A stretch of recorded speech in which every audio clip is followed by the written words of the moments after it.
Hey y'all, we're going to talk today about the Pythagorean Theorem, some stuff that you're already used to, and some new stuff and how to use it. So recall that the Pythagorean Theorem is a relationship between the lengths of the sides of right triangles. And here we have the triangle sides labeled A, B, and C. The legs are always A and B, and the hypotenuse is always C.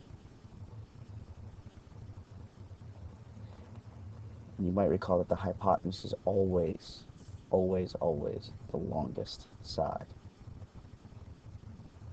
So C is always the longest side, and that makes sense because it's across from the biggest angle in a right triangle, which is 90 degrees. We can use the Pythagorean theorem to determine whether or not a triangle is a right triangle. Let me go back real quick. If the square of these two legs is equal to the square of the longest leg, then we can say it's a right triangle because it fits the Pythagorean theorem. If for some reason the square of the two smaller sides is greater than the square of the biggest side, remember C is always the biggest side. If we have a situation where the two smaller sides squared added together is bigger than the longest side squared, then this is an acute triangle, which means all the angles will be less than 90. If the two smaller sides squared is less than the biggest side squared,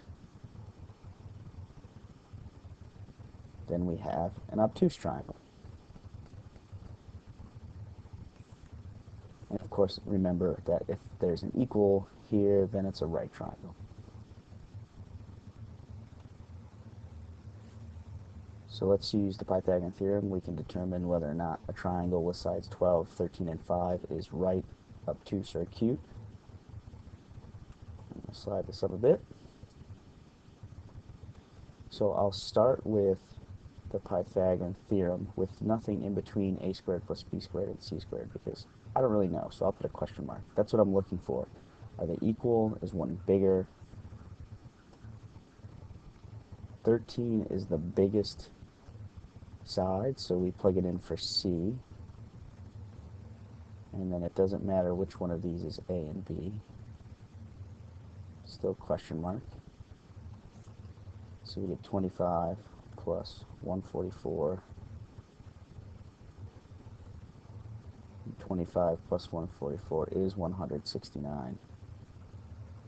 So we can say that these two guys are equal. That means this is a right triangle because the Pythagorean theorem with the equality holds true.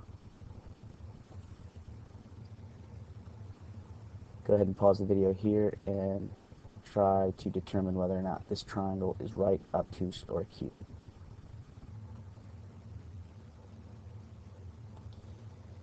And you should always start with the Pythagorean theorem. And again, we're going to put a question mark in between because we don't know if they're equal yet or if one's greater. 22 is the biggest side, so that goes in for C. That's important. And then we have A and B. And it doesn't matter which one is which. Now you will have a mistake here if you don't make 22 the longest side. You won't be able to name this triangle correctly.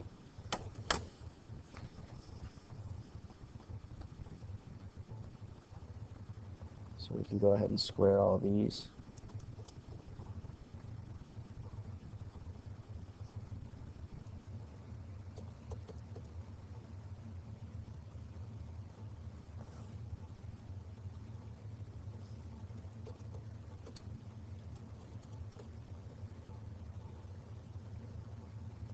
So we're not going to have equal values.